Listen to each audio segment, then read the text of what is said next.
Hello everybody, welcome to episode 23 of BitLapse. This will be known further as the episode that Jamie was too shy to actually host himself.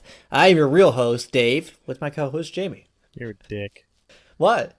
I gave you the option. You should have known I was going to use it against you. I know you were, and you know what?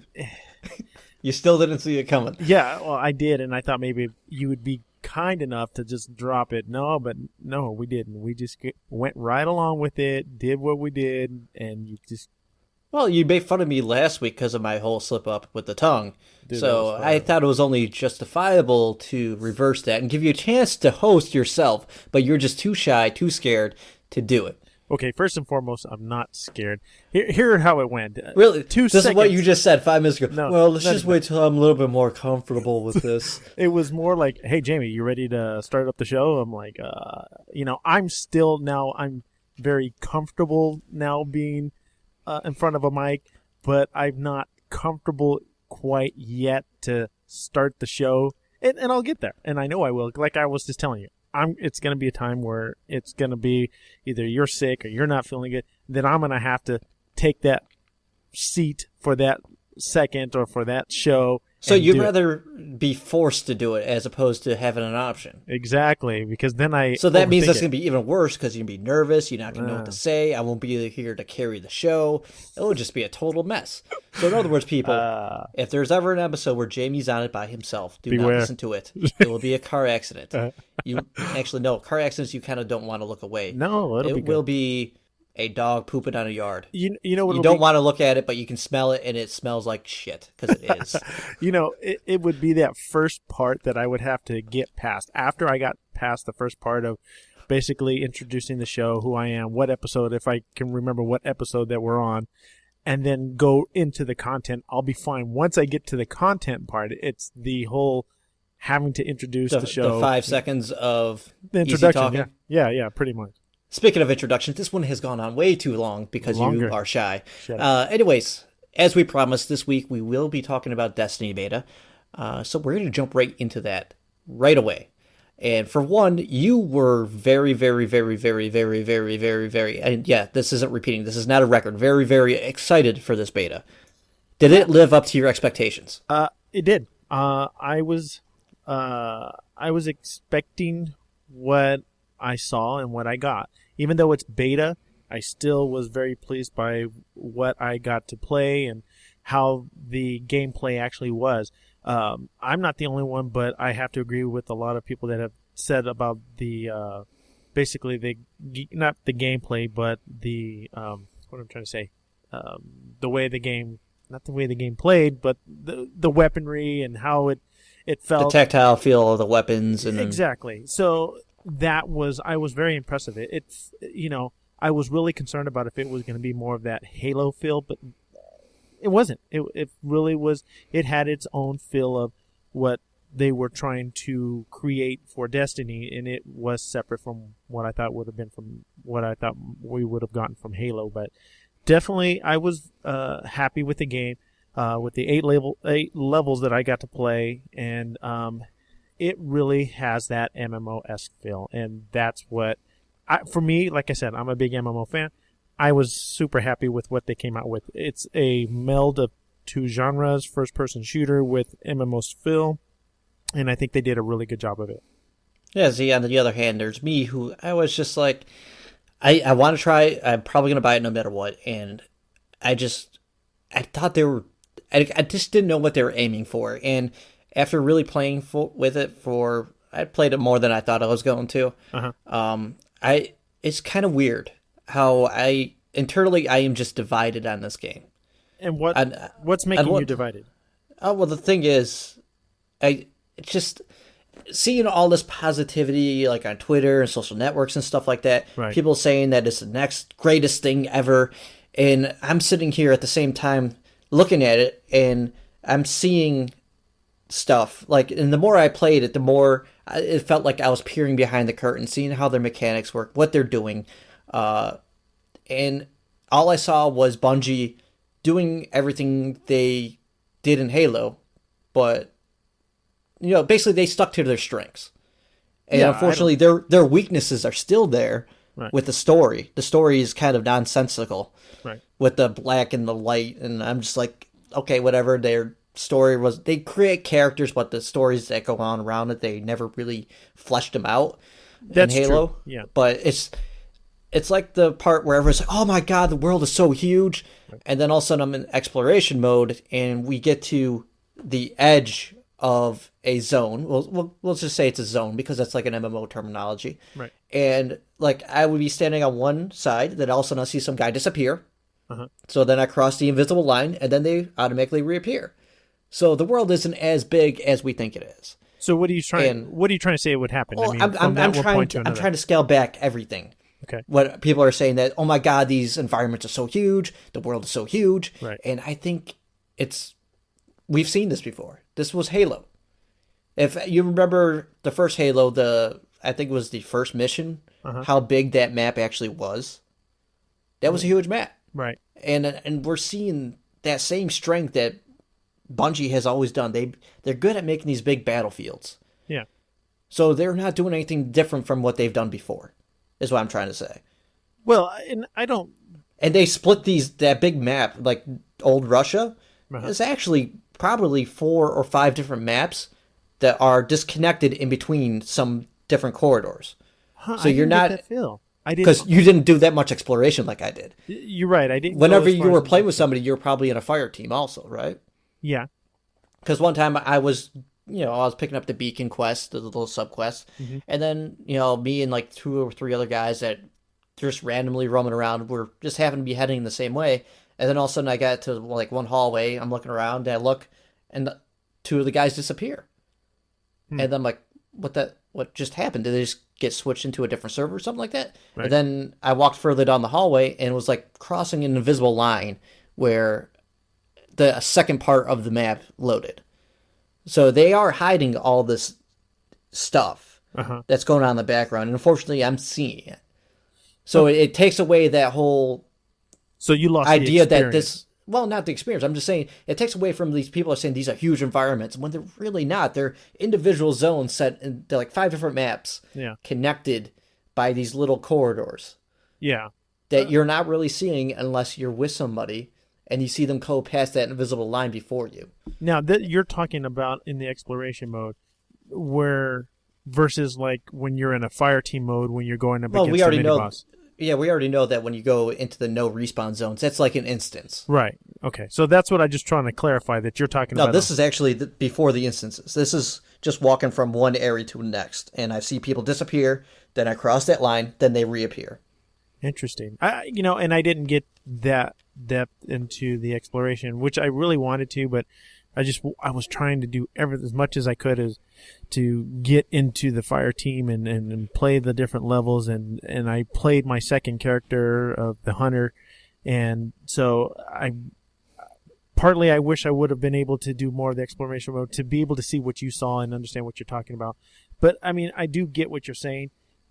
If there was that, I don't know, that's kind of almost a bummer. It's almost a downer. I wish. Like I said, it's kind of like peering behind the curtain, seeing how this stuff works, and it takes away that what's it called, the magic or something like that you think is happening. It's kind of like a magician pulling a rabbit out of his hat when you realize that the rabbit was never in the hat in the first place. It's kind of that kind of thing, right? And so that's why I take a step back and I see Bungie making the same game that they've made before. And at that point, when I played Halo Reach, I was kind of getting sick, or not, I wouldn't say sick, more bored of that Bungie formula. Right. And fortunately, like you put it, with the weapons, they don't really feel like Halo, but at the same time, I'm really disappointed in the enemy AI. Really? They don't seem very smart at all. I was playing through missions on hard by myself. The only reason why I would have trouble is because they did more damage. Right, but there are so many ways to cheese these enemies out of these areas, even on hard, that I never felt like they were smart. Which is unfortunate because in Halo they were, they felt like they were smart. They were adapting the cover and stuff like that, and I don't see that in the beta. Well, I thought they were hiding pretty well. I mean, they hide behind one area and that's about it. I wish I have to agree with you in some senses that they were a little bit more intelligent. I mean, it wasn't like they were standing there and getting hit and they took it. It was they would get hit and hide, and and you knew they were going to pop their heads back out again. So you just sat and wait until they popped their heads back out again, and then you kill them. Now, again, this was the very first only 8 levels of the game. So, I mean, could they be smarter? Are they going to get smarter as the game progresses? We don't know, but I do have to agree with you. It did seem in that sense of when you were attacking them, you could easily beat them in that sense because you knew they were going to pop back out again. It seems like the difficulty was set in their sheer amount of numbers, right, and the amount of damage they were doing, and that's about it. It didn't feel like it was challenging to shoot them. Right. Like the only times that it felt like they had something, like intelligence at all, but at the same time, like is when you're shooting the captain. Then you shoot a shield away, then he kind of transports away so the shield regenerates. Yeah. But, that's kind of like a binary state. Hey, if my shield isn't there, I should move out of the way. Right. So it's another thing, like unfortunately, I'm probably, just going too into it and seeing how all these little things work. And I told you that before where I'm not seeing the game for the sum of its parts. Well, you're talking more mechanics. Yeah, I'm seeing its parts. I'm talking about MMO stuff. I'm talking about the Borderlands kind of thing. Right. I'm seeing all these individual parts, and I know where they're coming from. And some of those other, games, they might have done these things a little bit better. Right. At the same time, maybe Destiny's doing it better. But ultimately, like I said, I did play it more than I thought I was going to. But it also got to the point where I'm asking myself, why am I still playing it? Well, and again, but I mean, you got to think of it, and I want you to be positive about this. I want you to walk away positive. That's like I'm on the fence right now. I'm not trying to be positive or negative. This is my, I'm being straight and narrow on my opinion of the game. Right. For not even the game, but just the beta. I understand. Like I said, I'm still going to buy the full retail game. Gotcha. I really hope that it has enough to make me feel like the purchase was justified and that I want to, invest in the future of the franchise and the expansion packs and stuff like that. But on the other hand, I'm really worried about that. Are you worried because of the mechanics, or are you worried about the content? No, the mechanics are sound. The shooting mechanics and stuff, all that shooting stuff is really fun. It's just I'm not really interested in the PvP, which I think they're going to rely on to carry us over until the next expansion pack comes out. And notoriously, I don't play, especially like a single player, cooperative kind of driven game. I have a hard time waiting for an expansion pack that comes 3 to 4 months after release. Yeah. And then, unfortunately, you get so far out of it, and maybe a better experience has come out by then. Yeah. And then I'm into a new game. Well, I'm with you.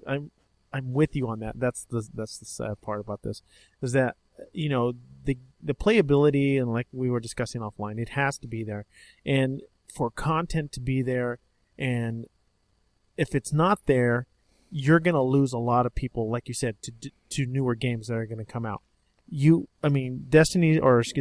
got to understand that there's going to be a lot of games coming out this season, the end of this season, as well as into the new 2015. So, game comes out in September. You've got October, November, December, 3 months of hard-hitting AAA games that are coming out that month. So they're going to have to come out with, hopefully, and again, in regards to content-wise, it's going to be huge. It's got to be a lot. It's got to be replayable. It's going to have to keep you enthralled to want to continue to keep going what you're doing. I'm hearing there's only going to be one raid when it comes out. And then I think either 3 or 4 strike missions. So it would make sense if there was 4 strike missions, 1 strike for each area. Yeah, and 1 for the moon, 1 for old Russia. I believe there's going to be a Venus because there was a Venus map in multiplayer, and then there's probably 1 more, Neptune or something I can't remember where it was. I saw something on Twitter. There was a old and again, it's not all the different planets that you're talking about. There supposedly, like you said, there's Venus, and I think there's Neptune, and then Earth, and then the Moon, and then I think that was it. But again, it wasn't up to date. That would make sense with the rumors that we've seen coming out of NeoGAF, who have basically ripped apart the code and saw that there's going to be 28 missions Right. all together, which that's probably just story missions. And if you remember right, there was 6 missions on Earth, Yeah. not including the strike. Yeah. No, there's only 5 actually. Five missions, 6. The 6 was a strike. Right. Yeah.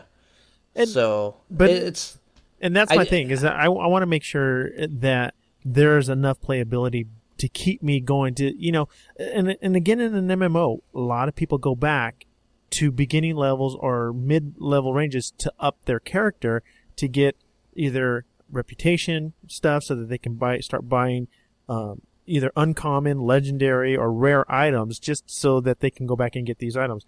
A lot of people, not like you or me, who will go through the game and get the stuff that we want, and that's the end of us. There are those MMO players who go back to like levels, the first couple levels or even the mid-range levels to get all their reputation points for Vanguard's reputation points. And bringing up that whole MMO players go back and do this stuff, I think it's real disservice that they're not coming out on PC where that huge MMO crowd would be able to float these, this game for that long. Then again, maybe they're scared that people are going to burn through it too much, knowing how MMO players on PC are, where like we were talking earlier, how you basically put 70, 80 hours into WildStar within a month, and then you're disappointed there's not more content. No, so I wonder if there's, just it all depends on. I think it's your playstyle. I really do. I think it's a playstyle because playing with our friend Miguel, you're not going to beat this game. He gets lost so much. I hate playing with him. I'm sorry, Miguel, but it's the truth. Because I'm very goal oriented. I have a goal in my sight. I'm like, okay, we're going to go do this quest. Right. There's a whole exploration mode that I can go look around later. Right. But right now, we're going to go do this. And it makes sense, and I'm the same with you in that sense. I would go until you get loot, and then you have to sit there for 20 minutes looking at equipment. But that gets to another one of the problems I have with Destiny is there's not enough loot. I think that's going to change. I think they will add more loot, and if there's not enough loot, they'll do it because of the reputation part, where you can pick up new weaponry in the different areas or with the reputations or the bounties that you get. So. The loot's going to be there in different forms, not just by going around picking it up, but also as well as going back to old levels, getting reputation, and then being able to go back to the vendor and to get further describe what I meant between normal and hard. Usually, if a mission is at normal, it'll say like, "Oh yeah, it's a level 4 mission." Right. If you bump it up to hard, I don't know if you actually tried that. Yeah, then it becomes like a level 7 mission. Yeah, and it tells you. It'll say like it's a matter of fact. The first couple missions was like a level 2 normal. But then level 4 hard. Yeah. And, like I said, it's going to be about what you're out there to get out of this game. If you're running to basically grind and get to the end content, there's a lot of people that'll do that. I sometimes do that. I did that in WildStar. Or there's going to be those people who are going to take their time, going to want to explore the area of the levels and try to find, like, I didn't know this, but the chests that we were opening, those were golden chests, and there were 4 golden chests in the beta. Five of them. Oh, 5? Okay, yeah. Sorry. And I didn't know about it. So you and I ended up at one point or another. We were playing with one of our buddies, Death from Above, and hey, thanks again for helping me. But he was the one. He's like, "Hey, did you get all the golden chests?" And I said, "What are you talking about?" And he says, "Yeah, there's 5 golden chests." And see, I knew about them, but I just didn't watch the video showing where they all were because I'm like, you know what? I'd rather find them myself. Yeah. And that's the thing is he explored the area of the level. See, I wouldn't say he explored. He probably watched that video that was out. Oh, maybe. No offense, Kevin. No offense. Yeah. I know you. We'll have to ask him. But that he walked around and it opened up a lot of good things that I wouldn't. Yeah, the golden chest usually had an uncommon at least inside of it. Yeah, and then you got the different color of your sparrow. You got uncommon or either a rare, which was a blue, whether it was armor or whether it was a weapon. So again, those are those people that will go back and hunt for those things and get those and get as much content that they can get out of the game. And I sometimes get that way. I will go back and search and hunt for that type of stuff. But it really just boils down to people's gameplay. But to kind of segue into what we've been talking about with the reputation, Bungie today had announced that if you've already pre-ordered Destiny, they are now going to give you early access to the Vanguard Armory. Now, basically, that's just a vendor who has high-end, either rare or legendary and specific class armor and weaponry. Right. So, and if you played the beta, that vendor was actually in by... The first mission brings you into the person that's taking care of your ship, and you buy the ship parts from them. If you went down the stairs, the Vanguard armor... whatever his name. The lady there down there. No, it wasn't a lady. It was actually, I think it was a robot. You're right. You're right. It was. And like I was telling you, I don't think getting early access to that armory is going to do anything, because it's hard to get the Vanguard. I forget what I said. It was Vanguard. What were the reputation? Not points, but the marks. Vanguard marks basically is the currency for that. And you get Vanguard points whenever you do, like, say, a mini mission in the exploration mode, or you take on a bounty. Right. And they never really explain how many points add up to one mark. And doing all that stuff, I had like 7 or 8 marks, and I still couldn't really afford anything in that shop. So I don't think having early access to the armory is really going to be a game breaker or a game changer, because you're still going to have to earn that stuff. And the bounties didn't open up until we were like a level 5, I think. Yeah, you had to wait till, I think it's either 5 or 6. I think it was 5 for when like the Crucible multiplayer stuff opened up at the same time. So I don't think that's a big deal. Well, what it does, opinion. it gives it's essentially a head start. That's what it is.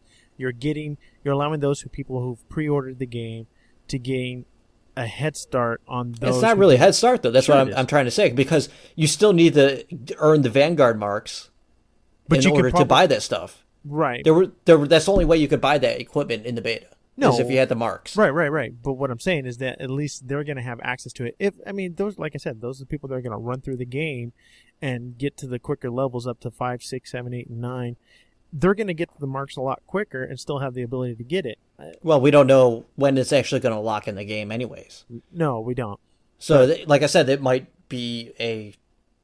just be something they're saying, hey, this is a big deal, but it really isn't a big deal at all, because you can't afford anything at the early levels. No, and then it'll automatically unlock at the point where you can actually afford something. Though, let me ask you a question. Did you feel like the currency at the levels that we were playing out, 1 through 8, that it was sufficient for for stuff to buy? I felt like I wasn't getting enough currency, the glimmer, to purchase the things that I want to do. There was some ship upgrades and things like that. And speaking of all the ship upgrades and stuff, they're also going to have where you can actually color your character different clothing. Yeah, I believe that's a level 20 thing, though. Yeah, but my point being is, did it feel like you got enough glimmer through the yes. 8 levels to get the things that you wanted? Do you think? Yep. Yeah, because what you probably didn't notice is in your inventory there was this consumable. Right, yeah. The people that you kill within a 10-minute span actually drop more currency. I heard that in the alpha that every enemy you killed actually dropped currency. Then they said there was too much money in the world from doing that. So they cut it back, and you only got money from captains and higher enemies. So it sounds like they're playing around with the economy of the system. Taking on the consumable for that 10 minutes, that means every enemy drops 6 glimmers, at least. If like the weapons are all reasonably priced, they're like $350 and underneath, and that's for an uncommon. It was like 350 glimmers. All that ship stuff, which ends up just being cosmetic at this point, because we don't really know what they're going to do with that stuff. I was going to ask you that. It's like 1,000 or 2,000 or 3,000, something like that. So, they might have future plans for ship combat in the future. That'd be kind of cool. Because they did do that in Halo Reach. Well, yeah, it was in Halo Reach where they had the space combat. But, they'll have that, and then maybe possibly like Sparrow races. Now, let me ask you a question, and I said it on my stream. Do the Sparrows not sound like the pod racers in the first prequel to Star Wars? The first. I haven't watched that movie in forever, so my God. Go back and hear it. It automatically it looks like Star Wars to anyone that plays it, basically, just because of Return of the Jedi. Yeah, no. You got to hear the first. You got to hear the sound. Listen, well, you can't do it now, but the sparrow. If you, when the game comes out and releases, listen to the sparrow, and then I'm gonna play a clip of you for you of basically the pod racing part where they're basically, they're just kind of going by real quick, like you can hear this, and it sounds exactly like I said. It's already they looked at the speeder bikes from Return of the Jedi, for the design, because it's just to bring that to another point. I didn't like any of the vehicles in the game except for the Sparrow. Right when they added like guns to the vehicles, like in the Moon multiplayer map, the balance didn't seem right. It felt like it was off. Yeah, the vehicles were overpowered to the point where the only way you could kill it is if you had like the heavy ammo. And I don't know if you played much of the multiplayer at all. Right. But nobody has the heavy ammo. It drops later on in the map, then you have to go pick it up. So either you have to have heavy ammo or your supercharged power to kill a vehicle. And half the time you're dead before you can even get close to it. So I'm not the only one that said that. It just seems like they're overpowered. And to move on to the 2-hour Moon mission that they opened up for us, they do have a couple of vehicles in that mission. And I wasn't feeling it. Well, I didn't really. It became too easy at that point when I got onto one of the vehicles that had weapons in that mission. It was really too easy. Now, I didn't get a chance to do the Moon mission. I was actually doing wedding stuff for my wife and I, my soon-to-be wife, so I didn't get the chance to go to the Moon and actually do it. Your thoughts in regards, besides the vehicles being overpowered, how was the environment? Was it nice? Did it look like Earth in the sense? Was it? It was a moon. It was a moon. Just think of a moon with like different areas that are like have buildings on them, and then it's mainly the moon. Okay, there's hardly. It's not very developed at all. It's you look over to the left, there's nothing there. It's just extended planet. You go to the right, extended planet. It's just the moon. The sky is very pretty. Right. I was disappointed that there was really no changes in the gravity. So I don't know if there is gravity on the moon after the Traveler did something to it. Right. Who knows? It was kind of underwhelming. But I also took an effect, like I've heard like from the GTR hangout, a lot of us were kind of disappointed.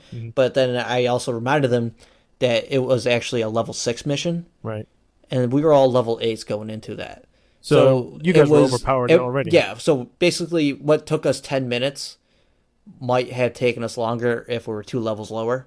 Right. But for the most part, I did that mission by myself because of the whole Xbox Live issues going on at the same time, which was really surprising that finally Microsoft was having problems and PlayStation Network didn't have any. But besides that, so I basically played through it myself, and I didn't explore every single little corner. Right. But it was more of the same, really. It was a different environment, but more of the same gameplay. Well, I kind of figured that. I mean, that's an MMO. But the one thing is, though, I did see is I believe that's going to be like the 6th mission in the series of story missions. Well, let me get to it though. Okay. The sixth story mission. Right. If you remember when you first get your ship and you fly out, there's a hunter overlooking you flying away. Yeah. That hunter, which I believe is a female, shows up in the Moon mission, and your character actually notices her watching over you. Then he looks back to a door, then looks back, and then she's gone. Right. So that's a story hook right there. Like, who is that hunter? Why is she overlooking you? What is her deal? And I have to stop you there because a lot of people are so concerned about the storyline or the lore of the game. I really think we were not meant to know how it all started at the beginning. A lot of people, that is the beginning of the game. Well, no, because at the beginning of the game, you've got that first cutscene. Doesn't explain how we got there, how we're stuck in a junkyard, and the ghost ends up finding us. Well, because we were dead. He brought us back to life. Exactly, but how did we get there? I mean, what happened to us? How did we ended up in that? The thing is, you died at one point or another. Then But again, the Traveler lit out all these ghosts that try to find these people that become guardians. Yeah, but and he resurrected you. Yeah, it's speculation. And unfortunately, another thing that MMOs have a hard time doing is making you feel like you're important in the world. because really you're doing the same things that a million other people are doing at the same time. So there's really no connection of, like, unfortunately, like all the Halo games, Master Chief was the man. Yeah. And you can't do that in this game because you see other Guardians all over the place. Right. Well, and it wasn't, they're not meant to demean you and you're not being the man. It's about a progression of getting yourself up to a certain point to where you end up taking on these big bosses. That's basically the essential part of an MMO. You build up your character enough to or to a certain point. Yeah, but I'm talking about the story structure where they're still trying to make you feel like you're the most important Guardian, knowing damn well that somebody else is doing that same mission at the same time. Well, in that because universe. Of the way the because like you remember when you get that ship. Yeah. Everybody gets the same ship. Right. At the beginning. And then, when your ghost starts getting like, oh my god, you killed one of those things. He's like a big impact to the universe. That's a big impact towards this battle. Mm-hmm. Well, that's happened a million times because of the other Guardians that are doing the exact same mission. So it's kind of like they're still trying to make that one person a big deal. Right. But knowing that you're not. Especially if you did that with a fire team and they're still just talking to you as a solo Guardian. Right. I guess, and I don't know. It's kind of like it's kind of like they're sticking to their guns with the single player game, but making it an MMO. They're not adapting it to saying, hey, there's going to be 2 other people with this guy on a fire team, right, and they should all be talked to, not just one person. Well, I think they're trying to tell the story and to make you somewhat important. I mean, you're looking at it from a third-person perspective and saying, look, everybody's doing the same mission. How can I be this? Yeah, but I'm not even saying third person. There's a point where your ghost is talking to you, and you have 2 friends on the left and right of you because you're in a fire team. They're there in that moment with you, right, and they don't even address that at all. Well, I think you're going. I understand what you're saying because I feel it's like a nitpick thing. Yeah. No, but it's something that I wish a lot of games are doing wrong. Well, and I agree with you. Destiny's not the only one, and I just hope that we get to the point where it evolves past that. And funny thing, Star Wars: The Old Republic actually attempted by giving people story choices. Yeah, and you would vote on a certain direction, and it would work. Right. And unfortunately, there's none of that. It's just all of a sudden they're focused on the one person, which is you, and that's it. And that could have been, I kind of agree with you. I want to be involved. If I am with the fire team, we need to be totally involved because that's like you said in Swarter, they did that. If you were with the team, everybody had a chance to answer the question, and based on the output or whatever came out, everybody whatever the roll of the dice would say that won the conversation. Got the conversation piece, and you know what? That was I thought that was very intuitive. I thought that was very smart of them to, okay, you're not separating everybody. You're putting everybody together. The roll of the dice, pick this person to answer the question, and whatever he makes that decision, we as a group have to deal with that decision. And that, Destiny doesn't have that feel. And I understand what you're coming from, and I get what you're trying to say. I too agree with you. I would love to see something where, if we're in a fire group, we're all responsible, or we're all part of the group, and it makes us feel like we're part of the group, instead of it being a single player. Instead of feeling like the help, you feel like you're a group, you're a team, you're a fire team. Like they keep on saying that you need. Right. There's no emphasis on team. It's just the one person, and then, oh look, I have 2 sidekicks. Yeah. Well, dumb and dumber. Dumb and dumber. I understand. I definitely I agree with you. I have to agree with you. I wish more games would be more like that. And, I think we kind of covered up Destiny as much as we can for it being a beta. Right. But, so we're going to move on to what John Romero actually said. If you don't know who John Romero is, he was one of the creative forces behind id Software in the early days. He believes that PC is decimating consoles thanks to free-to-play model and Steam sales. I would have to kind of agree with him. I agree half? 50% with him. Well, let me give you my side, and then you give me your side of the thing. Okay. The reason why I agree with him kind of wholeheartedly, with the free-to-play and the Steam sales, God, that's a driving force. I mean, a lot of people he made a comment of the fact was that with the free to play, that you get the ability to play the game that hasn't been chopped up, that hasn't been taken out. Things haven't been taken out of his game. And he's talking about his game, and not all games, but his specific games that he's created that were free to play, that he would give you the full game that has not been touched, and that if you thought it was good enough, you paid for it. You would pay for the other updates that are coming out or new items that they would. Really, I think he was talking about the shareware stuff that was usually done in the early days, where they would give you the first I would say episode. I think they were called back then. Yeah. So they give you like the first episode of Doom or Duke Nukem 3D, and then you would pay for money to unlock the rest of the game. Yeah. But I mean, even then, I mean, in that time, in that era, the late 90s, you know, it wasn't. That was early 90s. Well, oh yeah. Come on, man, we're old. Early 90s. I mean, you're right. Probably the early 90s.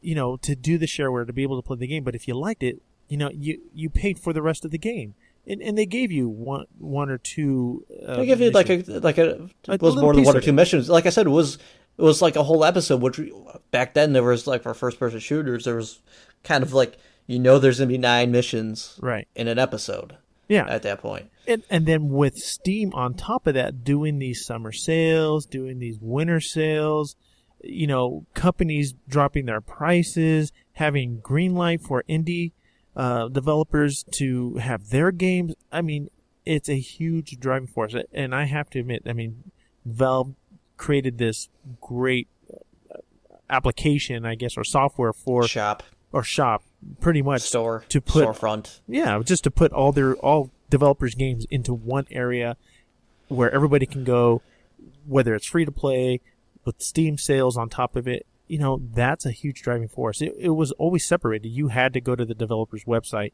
if you wanted to buy, let's say, an EA game, or if you wanted to buy a game from Valve. No, not even that. You would have to go to a video game store, most likely GameStop or Electronics Boutique at the time, and buy a hard copy. I used to go to CompUSA, so. But I never bought any games from there. But you made a point. You know, you had to go out and go get it, and you didn't. You know, you had to drive to the store, whatever store it was, and you picked up a copy of the thing, and you had a hard copy of the game. And with time that has evolved and changed everything, now it's a one-stop shop for all the games that you want to play, and that developers want to place their games in Steam. So, yeah, I have to agree. If things keep going in this direction, PC, you know, at one point, I'd say maybe 10 years ago, we all thought PC was going to be a goner because of the consoles. Not anymore. Not with, even with EA doing Origin and Steam doing, or Valve doing Steam, it's a huge driving force. That's my thought and my opinion. My problem, though, is I think it's hit its peak. It might be at its because right now, if you haven't noticed, if you go to new releases on Steam, it is being flooded with a bunch of mobile games that have been ported over to PC. Well, I just think they're just giving other options of games that were mobile. It's being flooded. It's been a problem for the past 2-3 months. There's been a lot of bigger websites that have been reporting on it because it is a problem. Before, when like a year ago, you'd be able to say cool new games. Like, there would be new releases. There'd be like 5 new releases on a day, and you'd be able to see it at the top of the list. Right. Now there's 20 a day, and 15 of them are mobile game ports, which means odds are they're not very good games, and they're definitely not designed to be used on the PC. They're just porting them over. And another thing I don't agree with, he was also saying how free-to-play has killed the AAA game model.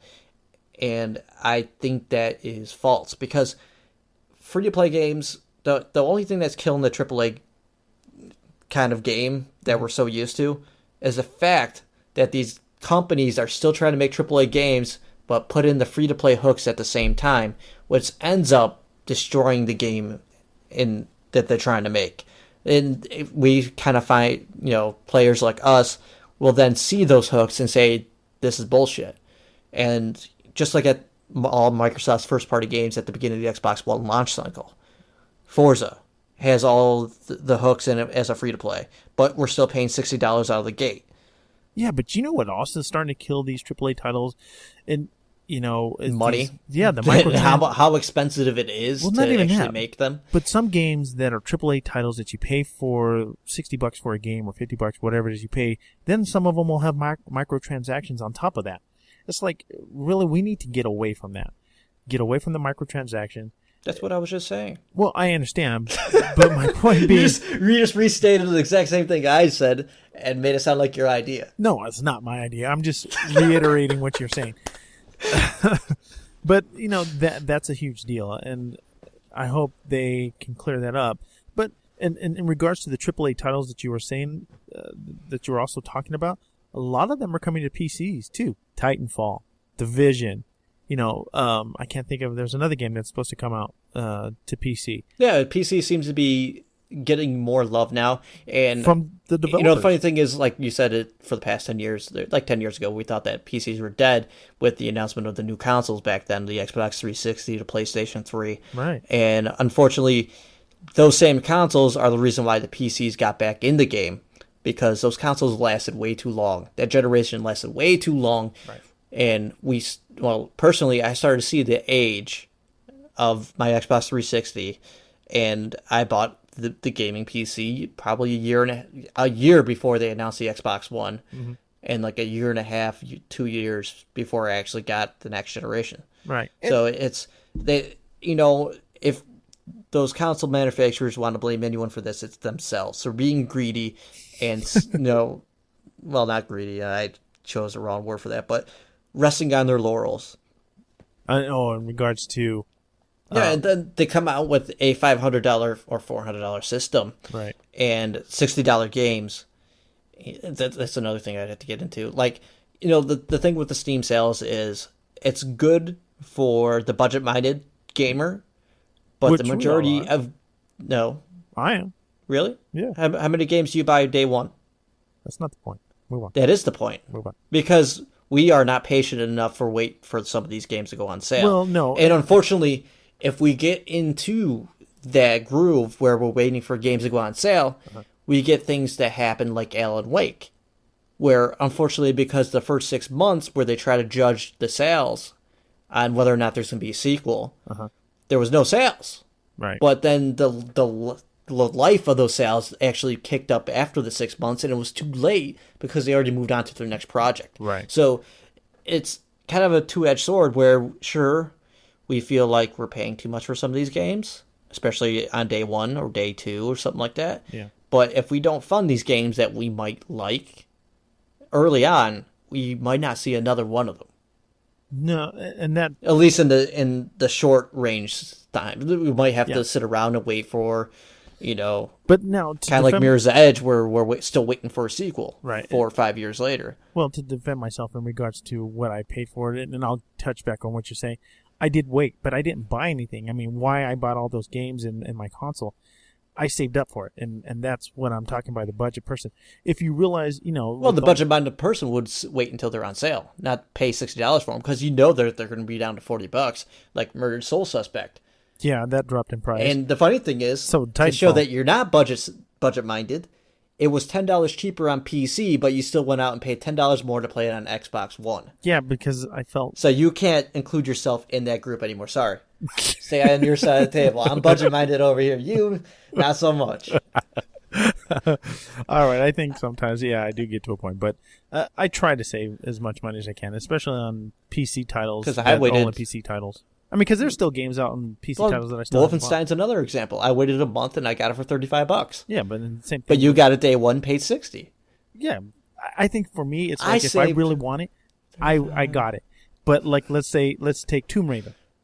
I didn't buy it. I waited and I waited and I waited, and it came on the Steam sale. Yeah, and I purchased. But then unfortunately, like I said, you waited so long and you only paid $5 for it a year and a half after it came out that those sales don't actually attribute to whether or not there's going to be a sequel. But thankfully, Tomb Raider was already a success at that point. Yeah, but there's other newer games that might not be well known.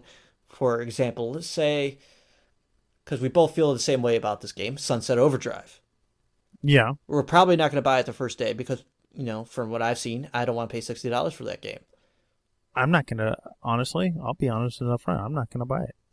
I don't want it. But now, would you buy it for $20? I don't know. I'm a cooperative Yeah, player. but that's the thing, though. For $20, that might be a better value to both of us. But True. we would not see that price drop until 8 What? months later. Yeah. And then we pay the $20 and we're saying, holy crap, this game is amazing. I should have bought this when it first came out. But unfortunately, since we didn't buy it when it first came out, this is all relative. I'm just making all this stuff up. Right, It's right. speculative, saying that it will be an amazing game. And Yeah. we're both like, I should have paid $60 for this when it first came out. Right.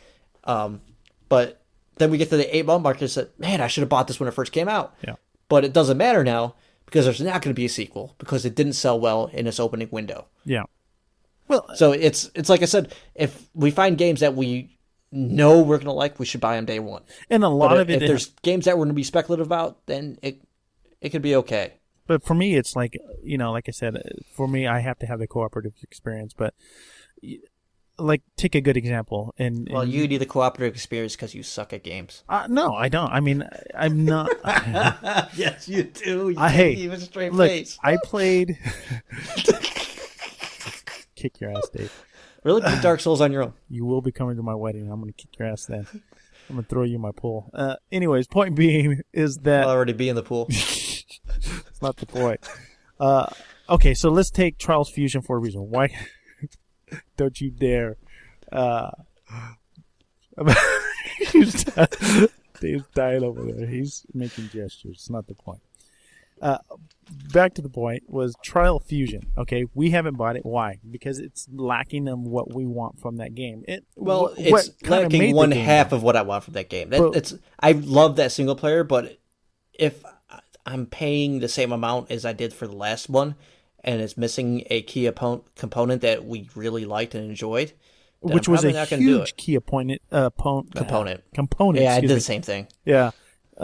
In the first one, which was the multiplayer not cooperative, but multiplayer part Oh, of the just game. the competitive, be able to go on the same track and And it race was at the same hilarious, time. though. It was fun. I mean, it would be you, me, God, I don't know who else used to play with us. And we would just laugh our asses off because, if you screwed up or, we would race next to each other. Not next. Yeah, because they used to have the one where you used to run. There was like a supercross thing where it was kind of like a psych bike. You have 4 different lanes Right. doing these weird tracks. Yeah. Then there's the other mode where you're doing the single player tracks, but it's like ghost mode. ghosting, And you're yeah. still competing against each other, and you see the ghosts when Yeah. they keep on messing things up, and then you get past them and stuff. It was fun. Yeah. And then the developers comes out and said, well, not many people played it. Yeah. And so we're not including it right at the bat. And it's been probably 2-3 months since the game had actually released. I think it was in April, Yeah. if I'm not mistaken. I think it was too. They said they were going to put it out in a patch, and they still haven't put it out in a patch yet. Well, and And they that's just what announced we're one, didn't both. Yeah, but it's not the online multiplayer's not included in it. they? No, that's my point. They've had 3 or 4 patches with no online multiplayer yet, Right. and I'm still waiting for them to add that for that game to be a $20 value to me.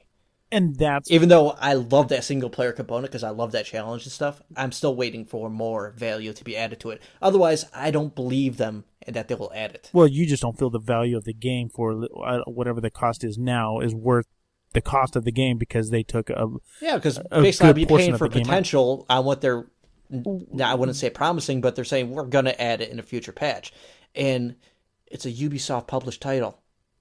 I don't have to go into specifics of Ubisoft under-delivering on what they've promised in the past. Yeah. Well, I don't know. Our point being through all this was the fact was that, with the PC still coming back, I'm happy to see that the PC came back strong, and especially with developers and Valve supporting the PC world or community. And not getting crappy ports like they were at the beginning Exactly. of the Xbox 360, PlayStation 3 generation. Right, and I'm happy to see that. And like I said, I'm the peace world type of person. I want to see all consoles do well because it's all driven. And if one lacks on the other, then it becomes top heavy, and then we start having issues where developers start giving up on one platform to try to focus on another platform. And if there is that love on all 3 platforms, then things are going great. And I think at this present time, things are going great for all consoles. Yeah, I can't disagree. Except for to progress this even further, I still think there's some unlevel expectations between what Xbox users are getting for their free games as opposed to PlayStation Network users. But, to move into that, the August games with gold were revealed. Xbox 360 is getting a pretty remarkable 2 games, Dishonored and Motocross Madness. They both are excellent games. And just to let you guys know that they're going to do it at separate times. It's all going to be through the month of August. Xbox 360 is always 15 days spans. Yeah, and Motocross Madness will be first, and then from the 16th to the 30th, you'll get Dishonored. Yep, that's correct. And then to the Xbox One offers, it's like they always want to give us one bad game. Like Strike 2 Zero Director's Cut, I haven't played it. From what I've seen, it seems like a decent game. But Crimson Dragon. Here we go. I didn't even play it, but it actually looked okay to me. But again, I think it's personal preference. No, it's beyond personal preference or opinion. Go read some of the reviews. Even people that were excited for that game got it and were extremely disappointed because of that aforementioned, like we were talking about, the free-to-play hooks in a paid game. And there's tons of it in Crimson Dragon. And a lot of people said it's just not any fun. And it's kind of like, okay, we're not going to give you Halo Spartan Assault anymore after we gave it to you for, I think that was the one that they gave for 2 months, right, in a row? Yeah, for July. So I'm guessing Crimson Dragon is probably going to be a 2-month game because nobody wants to play it. It's like... Well, then you just need to stop and drop it. It's like, you got to stop beating a dead horse. Unfortunately, it's also a two-sided thing. Like it's very slim pickings. Like, what are they going to give for free? They're not going to give you a full retail experience yet. Right. Because there's not that library there. No, not unfortunately, yet. Like I've seen on the PlayStation side of things, I've said it in the past, last time we were talking about stuff like this, they are giving you newer downloadable titles that are actually good, that actually have good reviews, as opposed to things that are pretty much trashed in reviews. Well, I mean, in July, we ended up getting Guacamelee, too. I want to play Guacamelee. Guacamelee. Melee. That's how you pronounce the word. Look it up. Here we go. It's like saying tomato and tomato. It's the same. It's not. There's a way to say melee. Point being that with Guacamelee, that was... Shut up. I knew you were going to do that. It was just... I want to play it, but it hasn't caught my eye. And there, I have enough stuff going on, obviously, with the Destiny beta that just came out and finished. And then I still have a couple other games. But, there's got to be at some point, Microsoft is going to come out and have to start giving us games that we really want. It's going to be like, oh, yeah, I did want to play that. Guacamelee was a great game. Did you play it? No, not yet. I'm like you. I downloaded it. It's sitting on my Xbox One. I'm so tagging you on this. You said it was a great game. Well, yeah. It's not. How do you know it's a great game? You haven't played it yet. Overall, it was critically well received. I'm just getting you back for always getting me. Well, I'm sorry. Like, the times that I'm positive, you get after me. But when you say that something's a bad game and you've never played it... It's the same thing. That's night and day. That's like, I have never met your fiance, but I bet you she's a witch. But that's not true, because I know Wendy. Yeah. And she's awesome. But the thing is, it's like saying somebody, I don't even know that guy, but he's probably a dick. Yeah. As opposed to like, I don't know him, but he's probably a good guy. Which one would you rather see? I understand what you're saying, but there's times where you tag me on. No, one time I'm being positive for once, and then you get on my case about it. I do like you're positive. I like you being optimistic. It's a very rare form of you. Hence why you and I are the yin and the yang. You have a certain way of looking at aspects of games, and I look at a different aspect of the game or our different views. Basically, you get big cat eyes whenever you see a game that you like. Yeah. And then you just... I don't know. You can't say that it's bad no matter what. Unless it's 6 months later, then I finally get you to admit it that it was actually not very good. Yeah, it just depends on what the game is and how long I put hours into it, and then we'll see how it goes. Yeah, usually the first month or two, you're like, oh my god, it's amazing. And then I ask like 4 months later after you're done playing, it's like, nah, it wasn't that great. Kind of like Rift. Hey, shut up. I liked Rift. Rift was actually good. For the first month. then you stop playing it. They did a great job. Kind of like WildStar. Played it for 1 month, then you stop playing it. It's almost horrible for me to play MMOs anymore. I just get You're through them probably so not going to fast. finish Dark Souls 2, so... I still get... No, I'm going to finish it. That's something that You're still... not. Yeah. You're going to get to the one boss at the King Lendrick. You're going to give up on him. Because you have to beat him by yourself. It's fine. I just have to work tactics. It's not a big deal. No. Just like how I finished... It's a huge deal. No. I finished... You got to rely on your dodge. You're not very good at dodging. We both know this. Whatever. Point being, I also finished Nocturamus, and you didn't think I was going to finish that. I finished. Technically, you didn't because you didn't do the skills, the challenges. No, I just haven't gotten to them yet. But I did finish the main dungeon. Oh, that was all easy though. Yeah. Anyway, when you get to the skill challenges, then it becomes a little bit more difficult. I can never win with you. You know that? No, not at all. Because even in the Dave versus Jamie stuff, you're not going to win. If you guys get a chance, you guys got to check out this video. Speaking of video, I wanted to go ahead and announce I'm happy about it, and I'm kind of excited, and something that I've kind of put together and I wanted to start doing. And our BitLapse now is we are now going to have our own YouTube page. I've been working on it with another person in regards to getting the video out, and so now you're going to have not only you're going to have our BitLapse website to get our podcasts, but you can also go to our BitLapse YouTube page. You can also look that up on YouTube, and we'll have our podcast there, as well as I'm going to start editing and start working on putting our Dave versus... Oh, excuse me. I was joking there.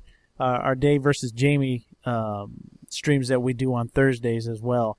And then other content that I'm going to do, and then hopefully I'm going to get Dave involved in so that he starts doing some of his content. He does a lot of good stuff. That games well, that I've I already play. Told you I'm going to be doing a segment, but the problem is biting off what I want to do is a bigger task where you don't realize it that some of these YouTube videos that are out there, they're like 8 to 10 minutes. You don't realize how much editing has to go in there. Not only the editing, but then you have to play the game, get whatever clips you want out of from it, edit it out, and it is a task. No. And basically I have to sit down and set myself a day where I'm basically working an 8-hour day on a video.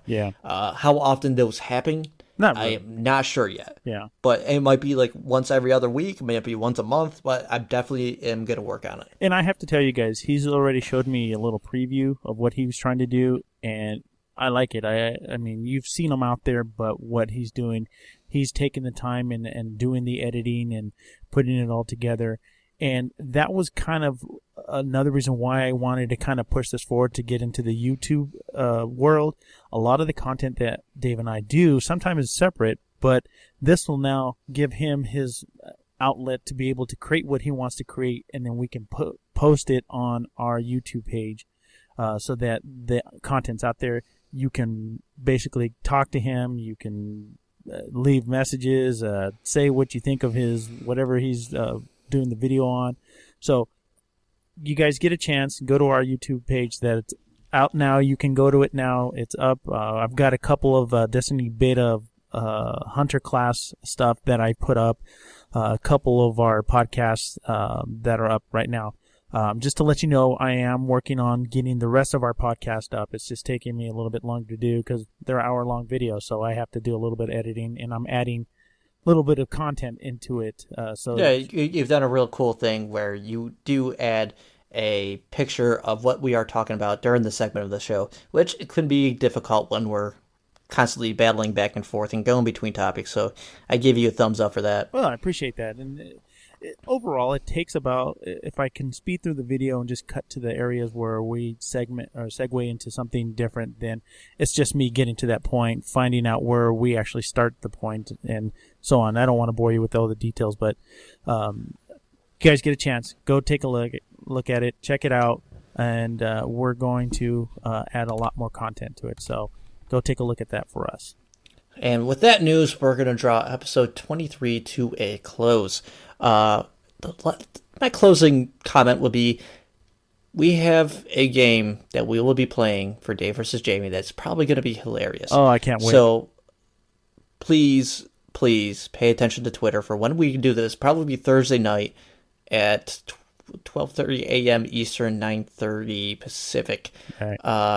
And if you're not there, like Jamie said, he's going to work on getting it up to the YouTube page, so you'll be able to see the hilariousness. And odds are, I swear to God, I'm probably going to be crying through the whole thing from, laughing. Not from losing, but from laughing, because I'm definitely going to win. That's just how things work on Dave versus Jamie. Again, guys, thanks a lot for listening to our show, and here we'll listen to you go. Or God, I need to stop now. This is why you're too shy to start the show. This is why. But anyways, I am David. You're Jamie. I am Jamie. Are you sure? I am. You can reach me on Say it loud and proud. My name's Jamie, and I'm proud of it. And and it's spelled like a woman's name. Actually, it's Spanish. Don't worry about it, people. Anyways, you can reach me on my Twitter at JamieS7474.